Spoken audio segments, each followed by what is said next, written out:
되십니다. 신부님 주요 양력으로는 1985년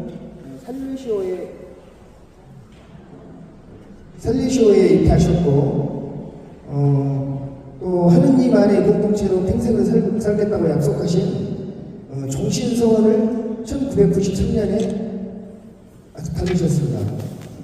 그리고 또한 사제수품은 1994년 사제수품을 받으셨고, 로마 살리시오 대학교 대학원 영성신학을 수학하셨습니다. 그리고 살리시오의 간부장 역임을 하셨고, 현재는 태안 살리시오 피정센터에서 사업 중이시고 계십니다.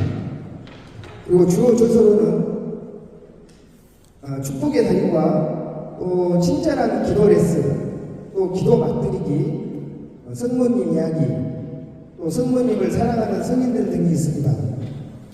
이 중에서 신부님 주요 저서이신 축복의 달인이라는 한 구절만 읽어드리겠습니다. 한 인간이 다른 한 인간에게 꿈을 주고 희망을 주고 어려움 가운데에서도 힘차게 살아가게 만듭니다. 따지고 보니 결핍투성이라고 여겨왔던 이웃들의 얼굴은 또 다른 구원자 예수 그리스도의 얼굴이었습니다. 내 깊은 상처의 원인이라고 여겨왔던 내 이웃들이 사실은 축복의 달인인 하느님으로부터 오는 가장 큰 축복의 선물이었습니다. 양승국 스테파노 신부님을 힘찬 박수로 환영해 주시면 감사하겠습니다.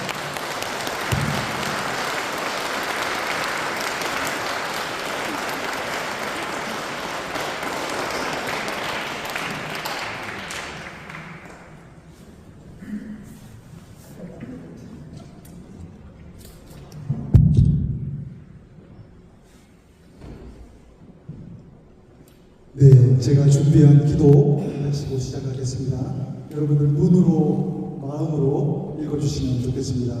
성부와 성자와 성령의 이름으로 아멘. 거룩하신 하늘아버지, 순리의 길을 걷는 오늘 이 날을 감사드립니다.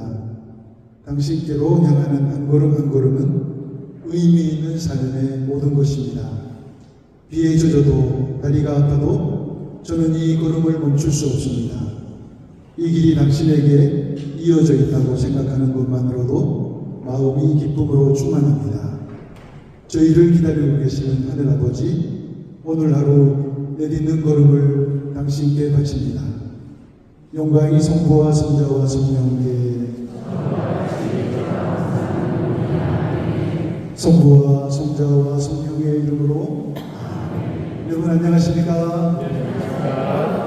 네, 이렇게 은혜로운 자리에 초대해 주신 우리 존경하는 주임 신부님, 부주임 신부님, 우리 교우분들께 진심으로 감사의 인사를 드립니다. 주임 신부님하고 저하고는 서울신학교 소품 동기입니다. 네, 그래서 벌써 따지고 보니 신부님하고 저하고 소품이 내년으로 30주년이 이렇게 되어가네요. 그래서 신부님이 동기라고 챙겨주셨어요. 빨리 오라 해가지고 맛있는 식사도 대접해 주시고 맛있는 차도 끓여주시고 해가지고 정말 편안한 분위기 속에서 지난 세월을 이렇게 걸어보면서 참 재미있었습니다. 한두 시간. 우리 신부님도 30년 전에는 꽃미남이셨어요. 꽃미남. 근데 이제 좀 연세가 좀 드셨더라고요. 근데 신학교 입학하는 사람들 보면 크게 두 부류로 나눴습니다. 이렇게 대학교도 졸업하고 직장생활하고 저 같은 경우도 직장생활 7년 하고 수도에 입회하게 되면 신부님도 아마 좀 이렇게 늦어지신 것 같아요. 그래서 저희 같은 이렇게 예비역들이 있고 현역들이 있고 그렇습니다. 막 고등학교 졸업하고 들어온 현대들도 있고, 그래서 저희 또래들 중에 벌써 이제 슬슬 이제 은퇴를 준비하고 있더라고요. 네, 그래서 제가 생각해봐서 내가 차로 비교한다면, 승용차로 비교한다면 어느 정도쯤 와 있을까? 폐차 직전에 중고차. 그 생각이 저니까 이런 생각을 했어요. 근데 이제 저도 돌아보니 슬슬 남은 인생을 정리해야 될 순간이다. 마무리를 잘 준비해야 되겠다 하는 생각도 드는데, 근데 제가 요즘 어떻게 살고 있는지 좀 소개를 해드릴까 합니다. 저는 충청남도 태안반도 북단에 있는 피정센터에서 지내고 있습니다. 저희 식당에서 내려다보는 바다 풍경입니다. 멋있죠? 한번 꼭 놀러 오시기 바랍니다. 저녁마다 하느님께서 오늘 하루 수고 많았다 하면서 이게 낙조를 선물로 주세요. 저는 이렇게 자연 풍경을 보면서 하느님이 우리를 참 많이 위로하시는구나. 때로 비도 내려주시고 눈도 내려주시고 단풍도 보여주시고 봄 되면 화사한 꽃들도 보여주시고 이런 것들이 다 어떻게 보면 하느님이 우리에게 손짓을 하시는 거예요. 우리에게 이렇게 선물을 주시는 거라고 저는 생각합니다. 제가 여기서 뭘 하고 있는가? 피정센터다 보니 피정 오시는 분들을 위해서 고배성사도 듣고 상담도 해드리고 미사도 해드리고 강의도 해드리고 그러는데 그거보다도 중요한 제 소임이 하나 있습니다. 그거 뭐냐면 주방장이에요. 주방장. 그래가지고 지난 주말에는 정말 바빴습니다. 그 주방자매님이 가끔씩 오시는 분이 계신데 따님 때문에 못 오셨어요. 그리고 우리 형제들도 몇 명 계신데 다들 바빠서 서울 출장 가고 대전 출장 가고 그래가지고 딸랑 저만 남은 거예요. 근데 주말에 30명 40명 1박 2일로 피정이 온 거예요. 그래가지고 바빠 죽는 줄 알았습니다. 새벽같이 승합차를 몰고 그 왕마트라고 있어요. 식자재 마트 가가지고 50만 원어치 담아봤습니다.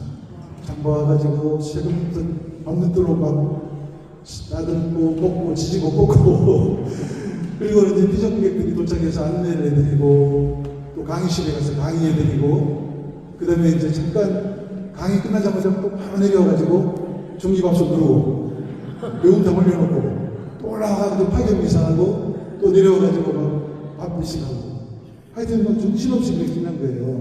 그래서 요즘 저는 이렇게 종년을 지냈지만 꼭두 새벽부터 밤늦게까지 정말 정신없이 지내는 거예요. 근데 제 기분이 어떤가? 정말 기쁘고 좀 보람됩니다. 너무나 행복한 거예요. 주로 제게 주어지는 일이 그런 허드렛 일이고 힘든 일이기는 하지만 매일매일 이렇게 태산같이 할 일이 있다는 것이 얼마나 감사한 일인가 그런 생각을 하고 있습니다. 물론 어떤 때는 좀 억울할 때가 있어요. 얼마 전에는 제가 열심히 피정 준비를 하고 있는데 형제들이 요즘 뜨는 영화 있잖아요. 서울에 보러 간다는 거예요. 단체로 관람을 가더라고요. 제가 잘 다녀오라고 환하게 웃으면서 인사를 했는데 억울한 마음을 지울 수가 없어요. 거기다가 또 그냥 가는 게 아니라 영화관 들어가기 전에 중국집에 가가지고 짜장면 시켜먹고 거기다가 또 탕수육까지 시켜먹고 또 극장 안에 들어가서는 뭐 팝콘도 사먹고 콜라도 사먹고 그렇게 와서 막 자랑을 할 때는 막 속이 막 부글부글 끓는 거예요.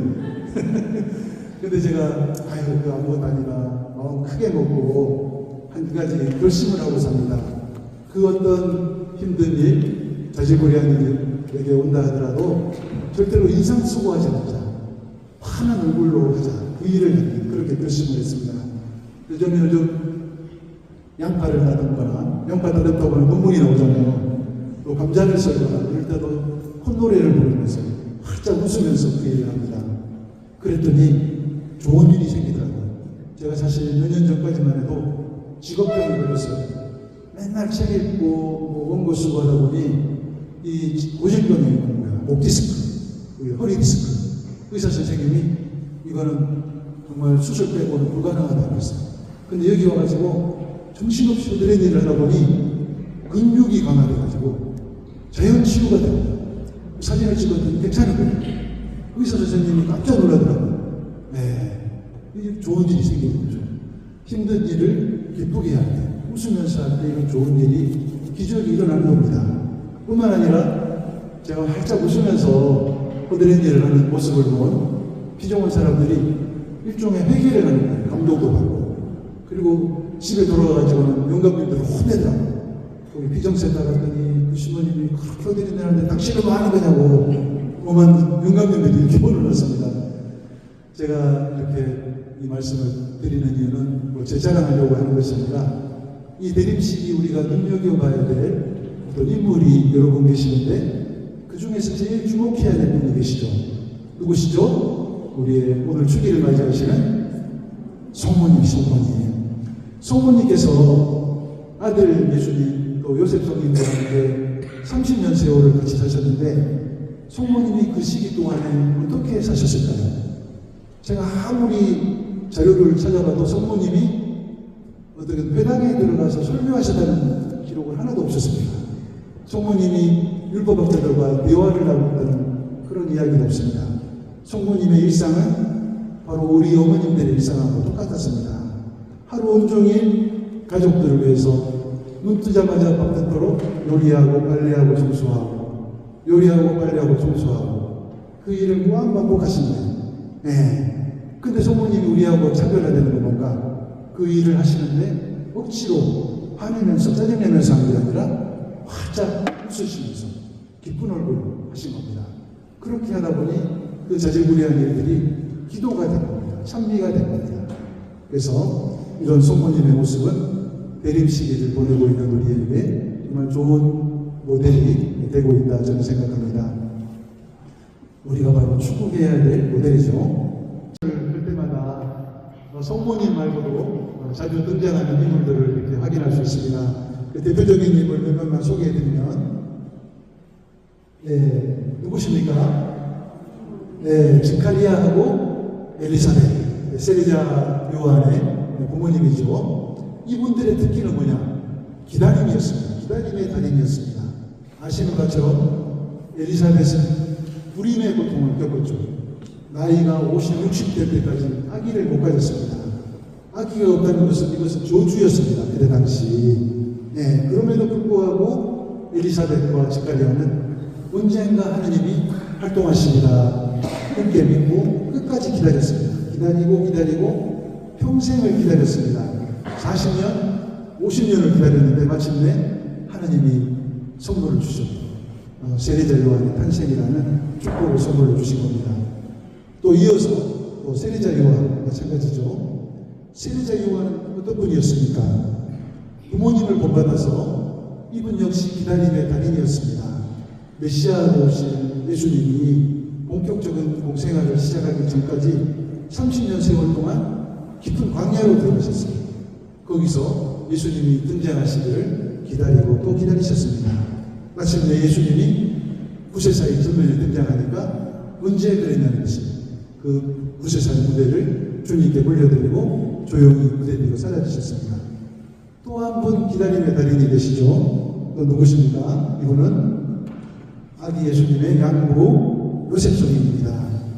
인간적인 시선으로 바라볼 때 요셉성인 세상 억울한 분이었습니다. 사랑하는 약혼자 마리아를 하느님에게 강탈당한 거나 마찬가지죠. 예. 그로 인해서 꿈꿨던 단란한 결혼 생활은 물 건너 가버렸죠. 기가 막힌 이해할 수 없는 동거 생활이 시작된 겁니다. 억울한 마음이 컸지만 요셉성인은 하느님의 뜻이 이렇게 명확히 드러날 때까지 기다리고 또 기다리셨습니다. 네. 이렇게 기다리는 인물들이 계속 복음서 안에 등장합니다. 그리고 마침내 우리가 오늘 제가 드리고 싶은 주인공 우리 성모님이십니다. 성모님께서는 아들 예수님으로 인해서 평생토록 이해하지 못하는 고통스러운 상황을 많이 겪었는데 그때 우리가 성모님의 모습을 바라보면 좀 특별합니다. 절대로 화내지 않으세요. 분노하지 않으시고 불평불만하지 않으시고 당혹스러운 사건들이 많았는데 그 앞에서 난감해하거나 주눅들지 않으시고 초긍정 마인드로 희망하시고 기뻐하시고 찬양하시고 감사하시고 복음서 안에 그런 요소들이 몇 가지 이렇게 드러나고 있습니다. 먼저 하느님 성모님은 보시는 것처럼 하느님의 초대에 대해서 적극적으로 수용할 줄 알았습니다. 사실 가브리엘 천사의 초대, 너가 하느님의 어머니가 될 것이다. 너에게서 구세주 예수 그리스도가 탄생할 것이다. 너무나 부담스럽고 난감한 초대였습니다. 그런데 천사의 설명을 다 들은 마리아는 주저하지 않고 수락하는 겁니다. 걱정하는 대신 하느님의 손길에 맡기는 겁니다. 그리고 이렇게 응답하죠. 보십시오, 저는 주님의 종입니다. 말씀하신 대로 저에게 이루어지기를 바랍니다. 이 마리아의 응답에는 참으로 다양한 의미가 내포되어 있습니다. 보십시오, 저는 주님의 종입니다. 지극한 겸손의 태도가 들어있죠. 저는 정말 부족하지만 당신께서 원하시니 기쁘게 응답합니다 하는 이런 겸손의 뜻이 들어있습니다. 또 말씀하신 대로 저에게 이루어지기 바랍니다. 성모님은 스스로를 어떻게 생각하냐면 하느님 손에 쥐어진 몽땅연필이다, 하느님 호주머니 속에 들어있는 손수건이다, 이렇게 자신을 생각했습니다. 하느님께서 나를 내셨으니 당신 마음대로 쓰십시오 하는 성모님의 마음을 엿볼 수 있는 대목인 것입니다. 또 한 가지 우리가 눈여겨볼 성모님의 모습이 있습니다. 성모님은 무엇보다도 기도와 침묵과 묵상과 관상의 전문가였습니다. 복음서에 이런 표현이 있어요. 그의 어머니는 이 모든 일을 마음속에 간직하였다. 성모님은 이해하지 못할 일들을 참 많이 겪으셨거든요. 예수님의 돌출 발언으로 인해서, 특별한 행동으로 인해서 정말 이해 못할 상황 앞에 많이 있었습니다. 그 때문에 상처도 많이 받으시고 때로는 가슴도 쓸어내리시고 마음고생이 많으셨습니다. 그러나 그런 일을 겪을 때마다 성모님은 즉시 하신 작업이 간직하시고 침묵하시고 기도 시작하시고, 이것이 성모님의 생애였다는 겁니다. 한 가지만 더 성모님의 특징적인 모습을 소개해드리면 이것입니다. 하느님께서 베푸신 자비와 구원의 업적을 평생토록 상기했다는 겁니다. 복음서에 이런 내용이 있습니다. 내 영혼이 주님을 찬송하고 내 마음이 구원자 하느님 안에서 기뻐 뛰니 그분께서 당신 종의 비천함을 끄고 보셨기 때문입니다. 이 노래는 아시다시피 마리아께서 엘리사벳을 방문했을 때 부르셨던 노래, 성모의 노래입니다. 우리 레지오단들 카테나 매일 바치실 텐데 카테나 안에 들어있죠. 우리 수도자들도 매일 저녁마다 이 노래를 부릅니다. 그 마니피카시라고 이야기해요. 마니피카스는 찬미하다 이런 뜻이거든요. 그래서 제가 앞자리 라틴어를 따서 마니피카시라고 합니다. 여기 보면 지도가 하나 있는데요. 지도를 보시면 성모님이 사셨던 저 위에 나자렛, 그리고 엘리사벳이 살고 계셨던 아이카림, 거리가 상당히요. 저 직선거리로는 한 120km 정도 된다고 합니다. 그런데 산악지대니까 직선거리로는 갈 수가 없어.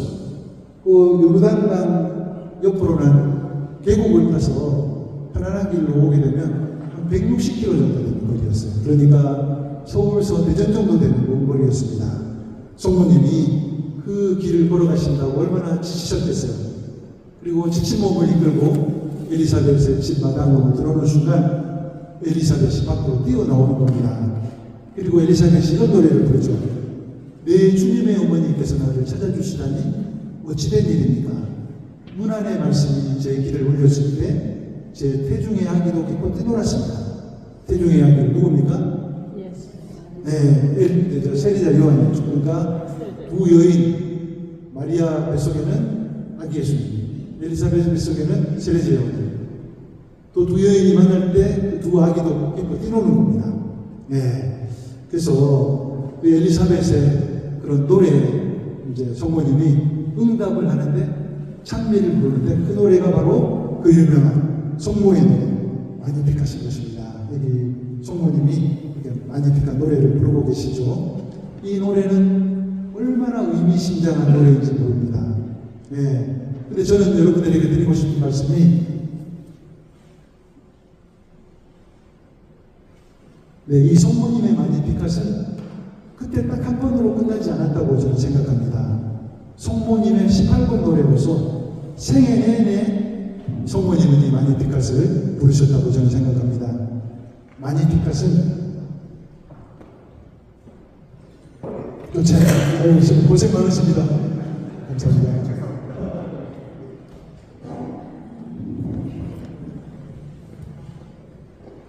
하나, 둘. 한꺼번에 나왔습니다. 제가 힘내드리시니까 감사합니다. 이제 훨씬 깊이 나오신가요? 좋습니다. 이 마니피카스는 제가 이렇게 묵상하면서 이렇게 와닿는 게 뭐냐면 이게 보통 노래가 아닙니다. 보통 노래가 아니야. 하느님이 마리아처럼 작고 비천한 사람들을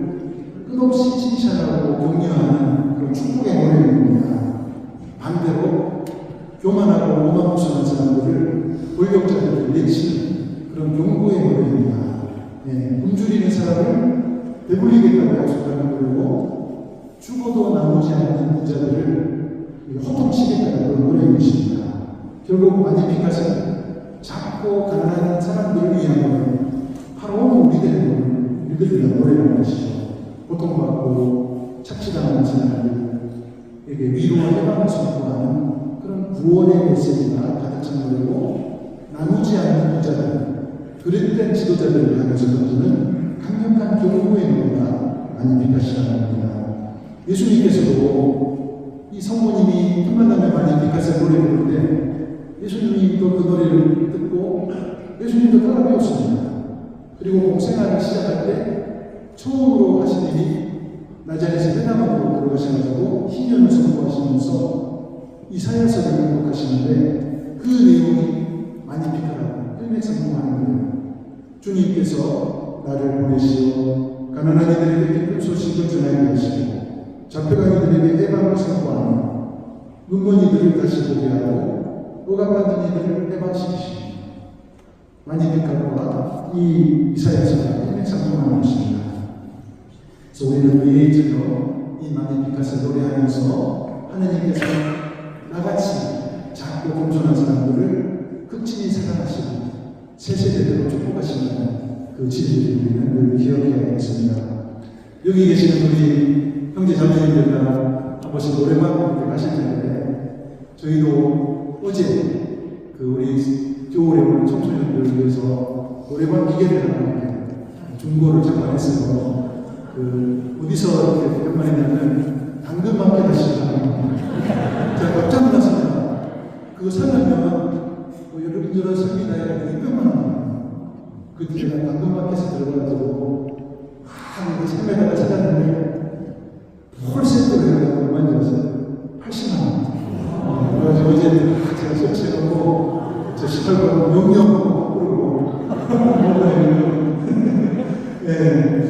그래서 여러분도 18번 보고 계실 겁니다. 저도 한 10년 전까지만 해도 그래가지고 용역을 그만하면 부르는데 요즘 또 보니 더 좋은 노래가 나오는 요새 대세 트로트 노래 여러분도 좋아하실 텐데, 미운 사람 알죠? 미운 사람 그게 요새 대세가 됐어요. 그래서 제가 청소하면서 요리하면서 계속 부르고 있습니다. 성모님에게도 18번 노래를 썼다는 겁니다. 그 18번 노래는 바로 마니피카스라는 겁니다. 성모님은 마니피카스 아이카림의 엘리사벳의 집에서 한 번만 부르는 것이 아니라 하루에도 수십 번씩 평생도록 부르셨다는 겁니다. 18번 노래를 평생 한 번 부르는 사람이 있겠어요? 매일 부르는 거죠. 하루에 10번씩. 네, 성모님이 마니피카스를 부르실 때 소년 예수님도 그 노래를 따라 부르시면서 삶을 준비하셨다는 겁니다. 하나님께서 우리에게 베풀어주신 크신 은총과 자비에 대해서 감사하고 기뻐하고 설렘과 희망으로 가득 차서 노래 부르는 것이 바로 마니피카스입니다.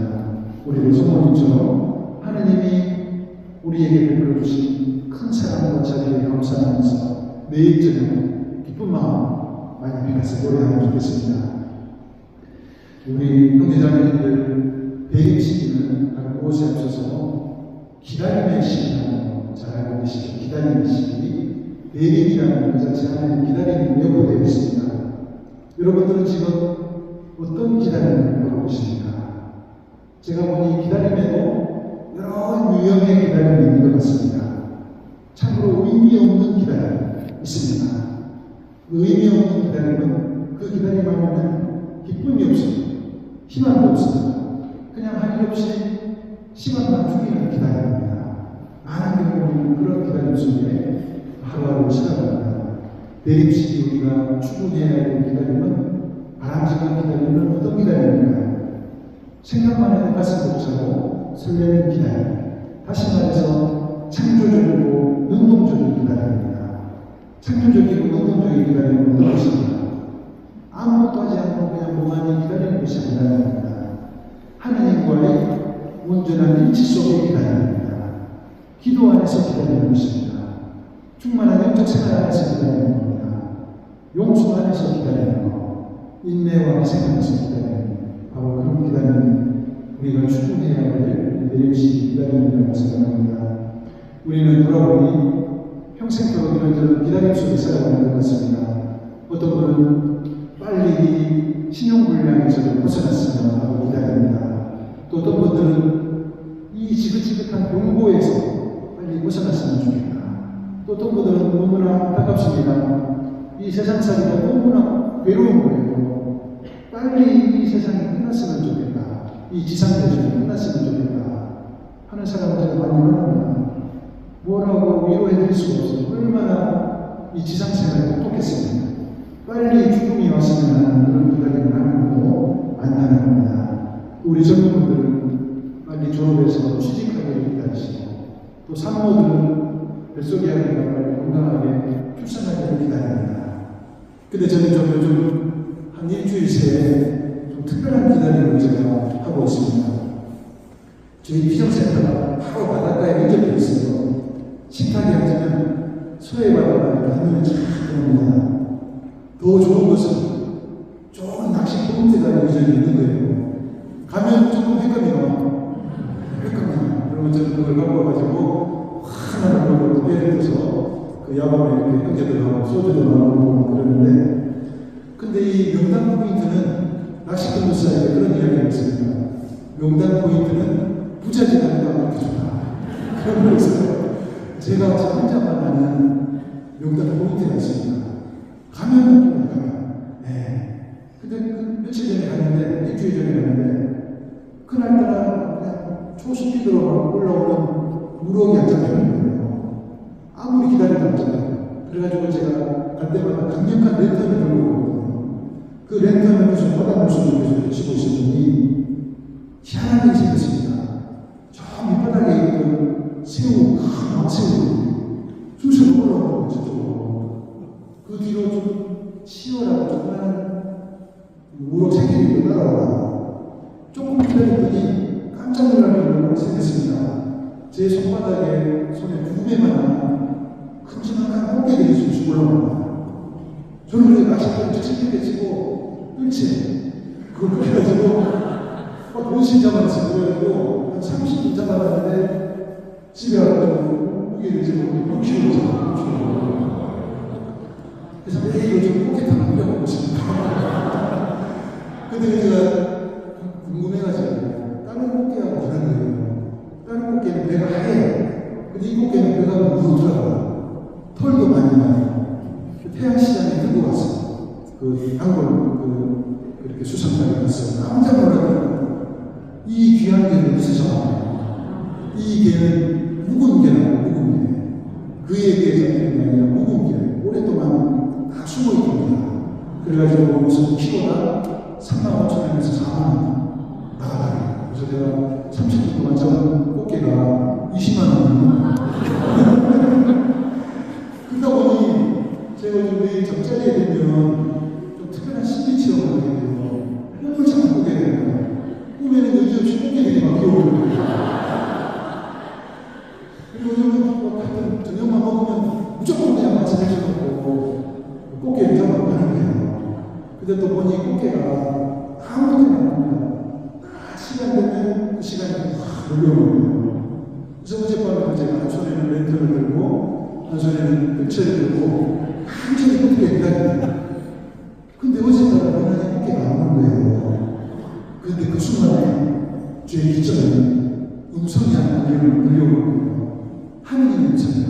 지금 생각하면 이런 음성이 들려오더라고요. 스테판, 제 본명이 스테판, 이 추운 야밤에 이 외딴 곳에서 자네 지금 뭐하고 있는 건가? 아무리 꽃게가 맛있다지만 사진으로 지금 뭐하고 있느냐? 이런 말이 다 들려오는데요. 제가 밑에 통수를 맞은 거지. 정말 반성이 되더라고요. 한 손에 뜰채를 들고 한 손에 들고 있는 제 모습이 너무나 묵살하기도 하고 초라하기도 하고 이건 아니구나 생각에 돌아오면서 제가 다짐했습니다. 오늘로서 아무리 꽃게가 맛있다지만 오늘로서 꽃게를 먹자. 내 두 손에 들려있는 랜턴과 이 뜰채를 내려놓고 대신에 바오 사도의 공부 말씀을 드려야 됩니다. 그래서 바오 사도가 이런 말씀하셨습니다. 바오 사도가 하느님의 무기로 완전한 무장을 갖추십시오 하면서 어떻게 무장을 하면 좋은지 대림식이 이렇게 우리에게 설명하고 계십니다.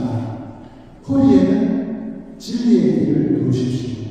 몸에는 의로움의 갑옷을 입으십시오. 머리에는 구원의 투구를 쓰십시오. 한 손에는 믿음의 방패를 잡으십시오. 다른 손에는 성령의 칼을 쥐십시오.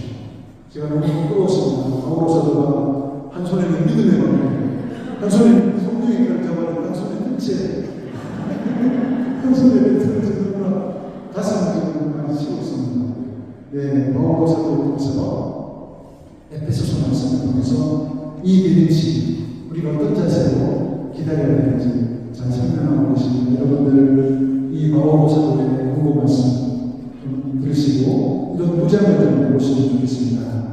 허리에 진리의 일을 들고 몸에는 이로움의 가죽을 들고 한 손에는 믿음의 방패를 쥐고 다른 손에는 성령의 칼을 쥐고 여러분들 제가 뜰채와 랜턴을 들고 있었다고 했는데 여러분들도 아마 지금 손에서 좀 내려놓아야 될 그 무언가가 있을 거예요. 어떤 할머니는 좀 그걸 좀 내려놔야 되더라고요. 우리 동네 사는 춘추교 신자 할머니인데 갈 때마다 그냥 그 박자를 들고 계십니다. 한 온종일 박자를 좀 내려놔야 돼요. 박자를 좀 내려놔야 돼요. 또 스마트폰 우리가 너무 오래 쓰고 있습니다. 스마트폰 것도 내려놔야 됩니다. 또 어떤 분들 그런 분 계십니다. 어떤 우리 형제님들이 이런 분 많은데 오로지 그냥 목을 쥐고 계십니다.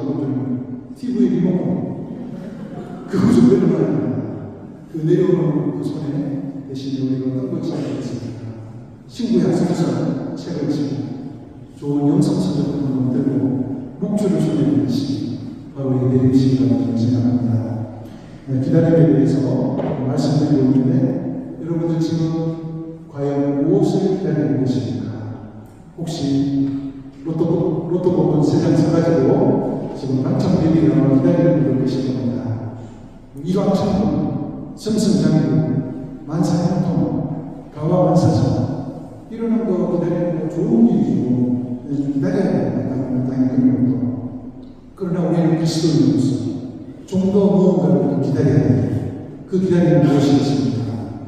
내 안에 주님의 성령께서 활발히 움직이시길 기다리는 것.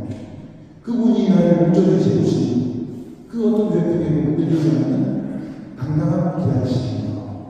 주님의 뜻이 내 안에서 이루어지기를 기다리는 것. 성모님처럼 이 땅 위에서 잘 사는 것도 중요하지만 또 다른 세상에서 하나님 나라에서 영원한 생명을 누리는 것, 구원을 얻는 것, 이것을 더 간절히 기다려야 된다 저는 생각합니다.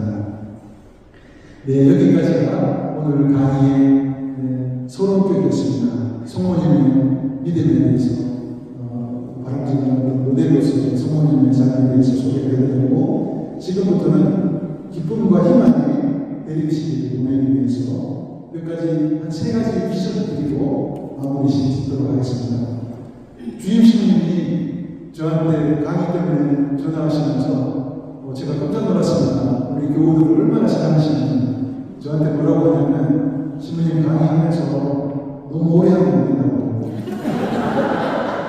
우리 교우들 중에 연세 있는 분도 계시고 디스크 이렇게 무릎도 안 좋은 분도 계시니까 절대로 그렇게 하지 말고 딱 1시간만 하는 거예요. 그래서 제가 1시간만 하면 괜찮겠습니까? 그래서 1시간만 하도록 하겠습니다. 그럼 시간을 봐야죠. 우리가 1시간을 초과하면 이런 딱 손을 들어주시기 바랍니다. 여기까지는 강의 소록적이었고 세 가지 미션을 드리면서 강의 마무리 짓도록 하겠습니다. 내림시기를 보다 의미 있고 알차게 보내기 위한 세 가지 미션. 고통 속에서도 기쁘게 희망적으로 살기 위한 세 가지 미션. 첫 번째입니다. 그것은 이것입니다. 매일의 성체성사에서 흘러나오는 놀라운 은총의 신비를 만끽합시다. 그것에 대해서 말씀드립니다. 이걸 말씀드리면서 특별한 순교복장으로 소개해드립니다. 이분은 칼 라이스너스입니다. 여기 생물연대를 하시는 것으로 공연하시는 것처럼 1915년에 태어나셔서 1940년에 돌아가셨습니다. 그러니까 2차 세계대전이 끝날 때 돌아가셨어요. 그때 제일 한독했던 포로 수용소가 있었죠. 나치 수용소, 아우슈비츠. 거기에 못지않게 악랄한 수용소가 있었는데 다하우 강제 수용소가 있었어요. 여기인데 여기 수감돼서 사셨는데 안타깝게도 전쟁이 끝나기 일보 직전에 돌아가셨는데요. 근데 이 신부님이 사제로서의 삶을 이렇게 보여주셨는데 정말 기가 막힙니다. 이분이 24살 부제품을 받으세요. 네. 부제품 받자마자 그 강제 수용소에 수감됩니다. 근데 건강했어요. 키도 크고 건장하고. 근데 아무리 건장해도 수용소에 들어가면 1년, 2년 넘기 힘듭니다. 근데 이분이 4년을 견뎠습니다. 그냥 안타깝게 종교를 멈춰야 되고, 몸이 약해지고, 이렇게 결핵에 걸려가지고 쓰러지죠. 근데 이 부제님이 그 돌아가시기 직전에 그런 이야기를 했었어요. 내가 죽는 것은 한 미련도 없는데, 내가 부제님, 목전에는 사대품을 받지 못하고 죽는 것이 너무나 유일한 시험이고 안타까워하다. 그러면서 이 부제님이 한 가지 제안을 두고 간절히 기도를 하시는 거예요. 그 기도가 너무나 간절합니다. 주님, 우리 토닥도 하는 성이라 여기시겠지만 혹시라도 제가 죽기 전에 사대품의 형성을 주실 수는 없는지 죽기 전에 사대품 달라고 간절히 기도했습니다. 근데 이 놀랍게도 이 부제님의 기도가 하늘에 닿았습니다. 얼마나 간절했는지. 그 부제님의 기도를 하는 모습을 본 동료 포로들이 도와주는 거예요. 이 강제 수용소 안에는 성직자 수도자들이 같이 있었는데 그 중에 주교님이 한 분 계십니다. 주교님이 그 소식을 듣고 내가 기꺼이 그 신부님 그 부제님에게 사전을 주십니다. 근데 문제가 있는 거죠. 강제 수용소라는 주교복도 없고 사제복도 없는데 그냥 죄수복이고 주교님이 사제복을 줄 수도 없어요. 네. 그걸 보고 정부의 포로들이 움직이기 시작하는 거예요. 이 포로들이 사제가 입을 제의하고 주교님이 입을 제의를 만들기 위해서 자신들이 고치고 메고 그것을 캡출하는 감자포대, 당뇨 이런 것들을 모아가지고 바느질을 하고 염색을 하고 그래가지고 여기서 사제복을 만드는 겁니다. 이렇게 만들고 또 주교복도 주교복도 들고 또 깡통이나 소매치 같은 걸 모아가지고 표고 다들고 해가지고 이 성전도 만드는 거예요. 그 시간이 많지 않아가지고 포로들이 밤을 지새면서 기획을 했습니다. 드디어 1944년 12월 7일 주교님이 부제님이 와가지고 원래를 가지고 사례를 주셨습니다. 이 칼라이스 스님이 너무나 행복했겠죠. 내가 이제 소원을 이뤘다. 근데 또 한 가지 소원이 남아있죠. 뭐였어요? 사제가 있어요. 근데 아직 한 가지 소원이 남아있어요. 천미상. 내가 사제가 되는데 천미상만 바치고 죽으면 좋겠다. 근데 이미 병세가 느껴져가지고 사제가 되고 나서 독일군들 유심히 보고 있는 어떤 녀석이 병세가 가면서 그러면 바로 가스실을 가는 근데 이 사제가 병세가 급격히 가려고 가스실을 내려가고 이 들것을 이분은 가스실로 가는데 가다가 이분이 너무 심해져가지고 가스실로 굳이 안 가도 되겠구나 수용소만 한 바퀴 뿌리면 되겠다 싶어서 한 바퀴로 끌고 가는데 이송에 가는데 그 들것 위에서 이 신부님이 이 뜨고 가는 독일군 병사에 외치는 거예요. 자기 사정을 이야기하는 거예요. 내가 이제 막 사제가 된다. 너무나 한 가지 아쉬운 게 있습니다. 천리상을 마치고 죽는 게 유일한 소원이라고 했더니 마침 또 그 두 병사가 천주교 신자였습니다. 그래가지고 이 양반들이 밖으로 내보내다가 유턴해가지고 수용소 안에 명식으로 신부님을 모시고 가지고는 이 미사도를 구해가지고 그 안에서 미사를 드릴 수 있도록 공헌을 도와주는 거예요. 여기 보시면 그 유명한 미사 이렇게 공헌되고 있습니다. 근데 놀라운 것은 포로들이 그것도 많이 참석했습니다. 미사 참석하면 죽음인데 죽음을 무릅쓰고 그 천미사에 참석한 겁니다. 라이스 교수님은 정말 처음이자 마지막 미사다. 그렇게 정성껏 응원했습니다. 목숨 걸고 미사를 응원했습니다. 제가 이 신부님 소개해드리는 이유는 오늘 우리가 습관처럼 참석하는 이 미사, 누구보다는 정말 간절한 미사입니다. 우리의 미사가 그래서 더 간절해져야 됩니다. 더 지극정성을 다해서 미사를 공헌해야 됩니다. 저는 생각합니다. 우리는 미사 바칠 때 이 신부님하고 미사 바치면 그 미사에서 특별한 기적을 볼 것입니다. 미사 오실 때마다 이 미사는 내가 드리는 첫 미사이자 마지막 미사이다. 이런 마음 한번 미사를 바쳐보시기 바랍니다. 성체성사와 관련된 이 신부님의 말씀이 너무나 은혜롭습니다. 이런 말씀 하셨습니다. 성체성사의 그리스도, 저는 당신 없이는 아무것도 할 수 없습니다. 그러나 당신과 함께하면 저는 그 무엇도 할 수 있습니다. 네, 이런 말씀 하셨습니다. 성체성사와 관련해서 오늘 성의성교를 가르치는 좀 소개를 드리겠습니다. 성체성사, 묵주기도, 고백성사의 수호성이라고 할 수 있는 오상의 비오시는 미사가 얼마나 은혜로운가, 그것에 대해서 이렇게 말씀하셨습니다. 이런 말씀하시는데요. 모든 미사에 성모 마리아께서 모든 천사와 청상 궁정 전체와 함께 현존하십니다. 미사 때마다 저는 하늘을 하느님의 방위가 된다는 천사들과 성인들이 영광 속에 서 있는 모습을 보았습니다. 보시는 분이 미사 때마다 하느님이 계시고 성이 성령이 계시고 얼마나 은혜로운 성사가 성체성사가 된다는 겁니다. 또 성체성사는 천상교회와 지상교회가 만나는 축제인 것이죠. 그래서 우리는 우리 마음을 좀 더 집중해서 미사에 참석한다면 우리는 놀라운 광경을 성체성사에서 보게 될 것입니다. 미사 때마다 하느님 외아에 계신 우리 예수 그리스도께서 신부님과 함께 성찬을 거행하신다는 겁니다. 또 성령께서 주자들을 지키고 계시고 성모님과 성인 성모들이 계시고 놀랍게도 그 자리에 있고 우리보다 먼저 떠난 우리가 사랑했던 우리 어머님, 시어머니, 아버님, 나보다 먼저 떠난 우리 사랑하는 은혜로운 아버지 하나님, 우리 자녀들도 거기서 만날 수 있는 겁니다. 왜냐하면 미사는 천상 축제와 지상 축제가 이렇게 만나는 그런 축제이기 때문에 저는 비정상에 있으면서 참 기쁘게 오시는 분들도 계시는데 정말 큰 슬픔을 안고 오시는 이런 분들을 좀 만나요. 보면 이제 어떤 분들이 오시잖아요. 그러면 혼자서 오세요. 근데 혼자서 오시면 한 10m 밖에서 빼면 벌써 결정이 나옵니다.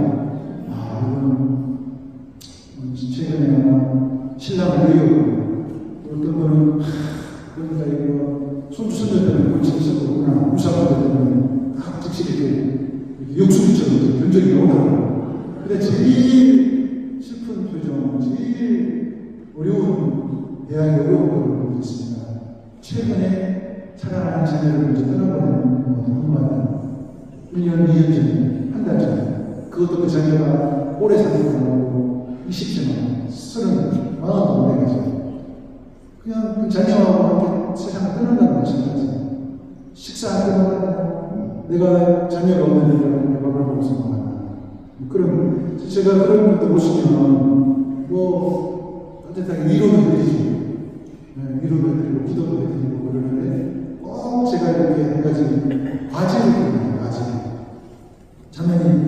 자매님이 안고 계시는 이 큰 슬픔을 해결할 수 있는 길은 이 지상에 없습니다. 유일하게 한 가지가 있습니다. 그것은 매일 미사에 참석하시는 겁니다. 일주일에 한 번이 아니라 매일 미사입니다. 매일 미사는, 왜냐하면 매일 미사는 보시는 것처럼 천상교회와 지상교회가 함께 고행하는 데 축제이기 때문입니다. 미사 안에 사랑하는 아드님이 함께 와 있습니다. 그런 이야기를 해요. 그런 조언을 많이 해드렸는데 놀라운 일이 생겼습니다. 5년 안에, 또 다른 분들은 1년 안에 그 상처가 치유가 되는 거예요. 그런 기적을 저는 목격을 하고 있습니다. 여러분들 정말 힘든 그런 순간을 보내고 계십니까? 정말 상황이 벽에 묶여 있습니다. 그렇다면 방법이 있습니다. 매일 미사에 오시고 또 자기하신 예수님, 또 성체성사에 대한 각별한 신심을 지니고 계시던 성령님이십니다. 파우스티나 성령님 수녀님이신데 이분은 생애 내내 수많은 한시 속에 살았습니다. 한 번은 미사를 끝내고 수녀님이 한시 속에 이런 이야기를 하시는 이런 말씀. 한 번은 거룩한 영성체에 이런 말이 들린다. 너는 우리의 거처다. 바로 그 순간에는 내 영혼 안에 성모성자 성령 거룩한 사님께서 현존하시는 느꼈다. 여러분 정말 잊지 말아야 합니다. 우리가 영성체하는 순간 삼위일체 하나님이 우리 안에 들어오시는 겁니다. 우리는 그로 인해서 하느님의 거룩한 성전, 지성소가 됩니다. 또 하나의 감식이 되는 것입니다. 그만큼 영성체는 대단한 것입니다. 평신도 신학자 중에 특별한 분이 계십니다. 이름 유심히 보시면 아시겠지만 스콧 한이라는 신학자인데 이분은 원래 개신교의 유명한 목사님이었어요. 근데 성체성사가 얼마나 정말 신비스럽고 아름다운지에 대해서 내교가 된 다음에 개신교를 떠나서 가톨릭으로 개종하셨습니다. 이분이 당시의 미사 체험을 우리에게 소개하고 있습니다. 뭐라고 이야기하시냐면 미사에 갈 때 우리는 천국에 가는 것입니다. 이것은 단순한 상징이나 은유가 아니며 우화나 비유가 아닙니다. 이것은 실제입니다. 혹시라도 성가가 부족하다, 강문이 마음에 들지 않는다 하더라도 상관없습니다. 모든 미사는 지상에 현존하는 천국입니다. 여러분들 이 지상에서 천국을 맛보시려면 정성껏 미사에 참석하시는 것입니다. 지금 돌아가신 레기도 16세 교황님께서 주기경 시절 성함이 라츠인거에서 라츠인거, 독일인이었죠. 근데 라츠인거 하면 제가 신학교 다닐 때 또 유명했습니다. 신학자 중에 신학자, 유명한 신학자 유명했습니다. 교황님께서 영성체를 예배할 때 우리가 신님 앞으로 나갈 때 두 손을 펴서 있잖아요. 거기에 대해서 이야기했습니다. 어떤 이야기했습니까? 이런 이야기했습니다. 네, 글자가 빠졌는데 뭐라고 이야기하시는데 영성체 때 신자들은 두 손으로 옥자를 만드는 동시에 십자가 형태를 만듭니다. 그 위에 왕중의 왕께서 앉으실 것입니다. 여러분이 나가서 영성체를 가지고 이건 아무런 의미 없는 게 아니라는 거죠. 우리가 양손을 벌써 걷자는 것은 바로 십자가를 상징합니다. 예수 그리스도의 십자가. 그리고 또 하나는 뭐냐? 왕께서 앉으신 옥자입니다. 그리고 영성체 순간 신부님이 그 양손 위에다가 영성체를 주시잖아요. 왕께서 우리 손바닥 위에 앉으시는 거예요. 여러분 영성체 때다가 꼭 기억하시기 바랍니다. 하느님이 예수 그리스도께서 내 손바닥 위에 앉으신다. 네, 옥자가 된다. 내 두 손은 옥자가 된다. 또 동시에 예수님께서 보고 계시는 십자가가 된다. 네, 이 얼마나 놀랍고 은혜로운 일인지 모르겠습니다. 또 마지막으로 소개해드리는 베트남의 가경자 반투한 주경이십니다. 이분도 성체성사를 잘하시는 유명한 분이었는데 1975년 베트남이 공산화 되자마자 공산 정부는 블랙리스트를 쫙 뽑아가지고 초스피드로 끌어오시는데 첫 번째로 투어했습니다. 네. 그래서 가톨릭 신앙을 이렇게 버린다는 즉시 속감되는데 끝까지 전향을 하지 않으셨어요. 그 주교님은 13년 세월 동안 이교로서 전교로서 끌려다니면서 혹독한 수감 생활을 하셨습니다. 네. 주교님이 독방에 투옥되고 직후였습니다. 그때 당시 베트남이 경제가 굉장히 안 좋았어요. 공산 정부는 갇혀있는 사람들에게 10년 배급을 안 했어요. 생필품 지급을 안 했습니다. 그러니까 제손자들은 편지를 씁니다. 식구들에게, 친구들에게, 목포를 하나 보내다가, 목을 보내다가, 생필품을 보내달라고 청하는데 반투한 추기경은 편집자들이 뭐라고 정했냐면 식품이나 생필품이 아니라 위장약으로 사용하는 포도주 한 병을 보내주세요. 교우들에게 편지를 썼더니 교우들이 즉시 추기경님의 의중을 알았습니다. 아, 추기경님이 독방 안에서 이사를 병원하시구나. 그래서 포도주 병에다가 이렇게 딱 이렇게 글로 써붙였어요. 이 위용 치료를 위한 위장약입니다. 그리고 옷까지 쏘려면 제병을 원래는 줄였습니다. 근데 보통 소포들은 중간에다가 끄먹는데 기적처럼 독반에 계신 주기현이 딱 전달되는데요. 그 소포를 받아본 주기현이 얼마나 기뻐가지고 세상에 다 얻은 그런 순간 기쁨이었다는 거죠. 근데 이런 표현을 하셨습니다.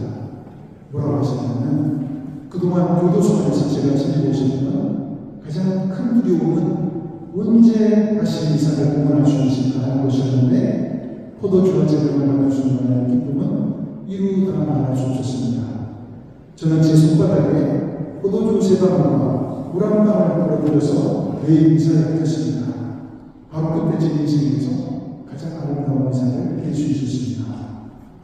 얼마나 이사를 드리고 싶어서 이런 노력을 하시는 주변인이죠.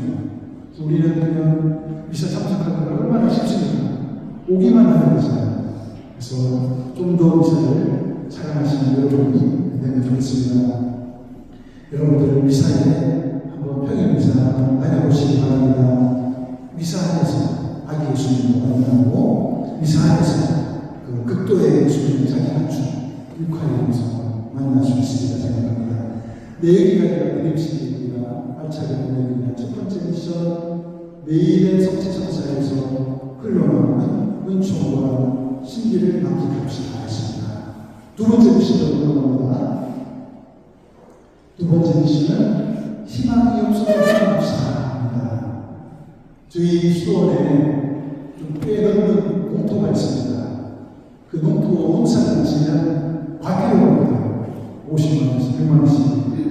그래가지고 거기가 보리도 심어보고 여러 가지 밀도 심어보고 수확이 없어. 그래가지고 재작년에는 제가 과일나무를 거기다 150kg 심었습니다. 매실도 심고 감나무도 심고 무화과도 심고 있는데 심을 때 땅콩을 흘리면서 한 3년 지나면 뭔가 이렇게 고두개치 했는데 사는 게 바빠가지고 물도 제대로 안 주고 잡초도 안 내주고 그런 거 안 주니까 다들 시끌시끌한 거예요. 너무나 미안했어요. 그러면서 동시에 괜한 짓이야. 그냥 포기를 했습니다. 마치. 근데 한 번 갔더니 막 잡초가 자라는 거예요. 너무 미안한 마음에 제가 예초기를 들고 예초를 쭉 해나가고 있는데 깜짝 놀랄 일을 발견했습니다. 정말 그냥 묘목이 못 자라도 부쩍 말랐는데 거기에서 가지 하나 나왔는데 거기에 딱 감나무가 감이 2개가 걸려있는 거예요. 그냥 짝짝이 예쁘게 저걸 보는 순간 그냥 문심이 끌고 오시는 거예요. 제 문심이 미안한 마음, 감사한 마음, 그리고 하느님 생각이 나는 거예요. 네, 하느님도 그러신 분 아니겠는가. 우리는 포기했는데 하느님은 희망하시는 겁니다. 우리는 인생 돌아보면서 내 인생은 실패야, 잘못됐을 끝이야 좌절하는 하느님은 절대로 그렇게 생각하지 않으시는 겁니다. 말라 비틀어진 인생처럼 여겨지더라도 포기하지 말아야 하는 거죠. 우리네 인생이 아무리 굴욕적이라 할지라도 끝까지 희망해야 되는 겁니다. 하느님은 늘 우리를 귀엽게 보시고 희망하시고 또 기회를 주시기 때문입니다. 어서도 궁금하신 대로 희망이 없어도 희망해야 되겠습니다. 이 세상에만 희망을 둔다면 우리에게 남는 것은 좌절이고 실망이죠. 우리 그리스도인들에게는 이 세상이 다 아니라 이 세상 반드시 지나가는 거, 그리고 이 세상 지나가면 그토록 우리를 기다리고 있는 또 다른 하나님 나라를 기다리고 있다는 거, 이런 면으로 우리는 희망이 없어도 희망해야 됩니다. 오늘 제가 태안에서 차를 몰고 서울로 한 3시간, 4시간 운전해 오면서 자연스럽게 제 지난 성소 여정을 돌아보게 됐습니다. 요즘 내가 바쁘다는 핑계로 기도를 소홀히 했는데 이래서는 안 되는데 하면서 제가 제 성소 여정에서 제일 간절히 열심히 기도했던 적이 언젠가 돌아왔습니다. 종신서 직전입니다. 그때 갑자기 브레이크가 걸렸어요. 이제 종신서 무제법 사제품 목적인데 갑자기 시름시름하고 병원에 가고 원인을 모르겠고 한의원가도 모르겠고 어디도 좀 무슨 야매하는 그런 데 가서도 모르겠고 계속 병원을 다녔어요. 원장님이 주고 너는 한국에 있는 모든 병원을 다 다니는 작정이야. 그러더라고요. 그만큼 병원을 하나도 모르겠는데 소화도 안 되고 식사도 안 하고 몸이 안 좋아지면 정신도 마시고 백방으로 노력해도 차도 없으니 우울증도 오지. 요즘으로 치니까 그게 일종의 엉망진창이라는 거예요. 제가 또 의상 수도전을 할 수가 없어가지고 공공체를 끊어오고 있습니다. 짐을 싸가지고 열차로 가는데 너무나 억울하고 속상한 거예요. 정말 희망했는데 희망이 찾아가는데 집에 돌아와서 기도를 시작합니다. 기도가 아니라 그냥 울부짖음입니다. 원망이고 절규죠. 하나님 도대체 내가 왜 이러십니까?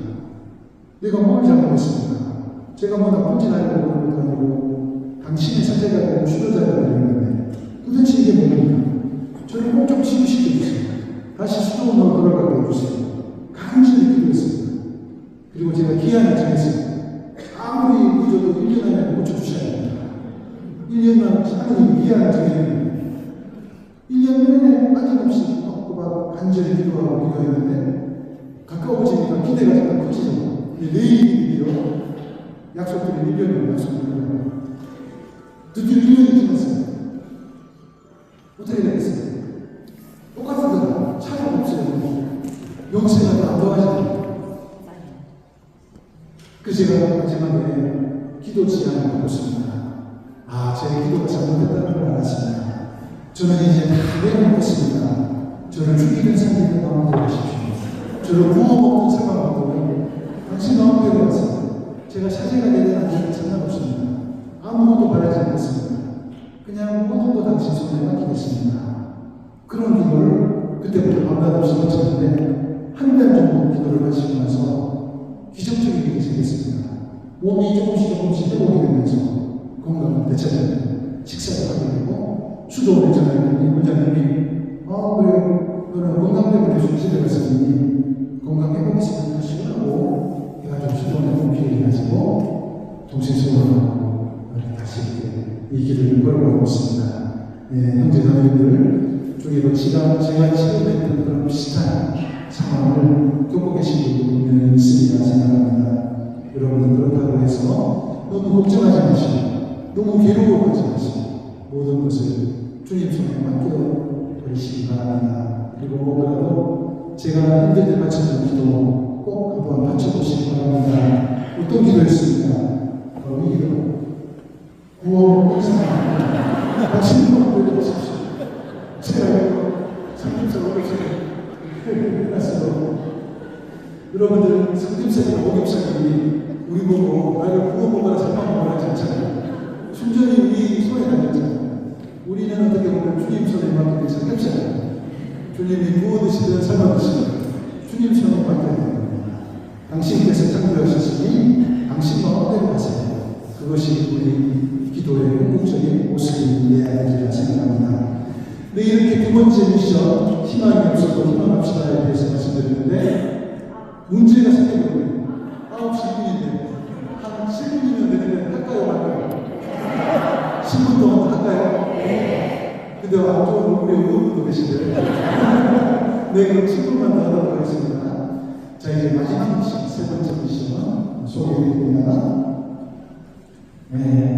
육화 인생의 진리를 깊이 묵상합시다. 우리 가톨릭 교회 안에 정말 신비스러운 신학자가 있습니다. 요즘 이분의 신학이 각광받고 있어요. 많은 분들이 연구하고 있습니다. 신비가 마이스터 데카르트입니다. 마이스터 데카르트. 이분이 성탄에 대해서 깊이 연구를 하시는 분이에요. 이분이 짤막한 예화를 들으면서 성탄을 설명하는데 굉장히 은혜로웠습니다. 한 금술 조우가 있었어요. 깨가 쏟아져 주변 사람들이 시체가 됩니다. 근데 아내가 어느 날 교통사고를 당했습니다. 다른 데는 멀쩡한데 얼굴을 보여줬어요. 그래가지고 한쪽 눈이 실명을 하게 됐어요. 요즘은 이제 의술이 좋아가지고 한쪽 눈이 실명해도 이렇게 의안이라고 이렇게 구슬 같은 거 나가죠. 근데 그때는 그런 게 없었던 거예요. 그냥 눈이 사라져버렸으니 눈이 감겨져 버렸죠. 좀 약간 보기가 좀 흉하게 되는 거예요. 네. 부인이 너무나 슬퍼하는 거예요. 남편이 부인에게 묻습니다. 여보, 이제 제발 좀 그만 슬퍼라 하고 왜 그렇게 계속 슬퍼하냐고 아내가 이런 대답을 합니다. 여보, 내가 슬퍼하는 것은 눈 하나를 잃었기 때문이 아니라 그것 때문에 당신이 나를 덜 사랑한 것 같기 때문에 슬퍼한다. 내 눈 하나 없는 것은 그런데 이 눈 때문에 당신이 나를 덜 사랑한 것 같아서 슬퍼한다. 근데 남편이 단호하게 말합니다. 여보, 정말 나는 아무렇지 못하고 당신이 눈 하나 없어도 그럼에도 불구하고 예전처럼 당신을 사랑합니다. 네. 그 말을 하고 남편이 외출을 나갔어요. 한 3시간, 4시간 뒤에 돌아왔는데 남편의 모습으로 아내가 기절초풍하는 줄 알았어요. 뒤로 넘어지고 있습니다. 어떻게 하는 일이 왔을까? 남편이 나가서 자기 눈 하나를 뽑고 들어옵니다.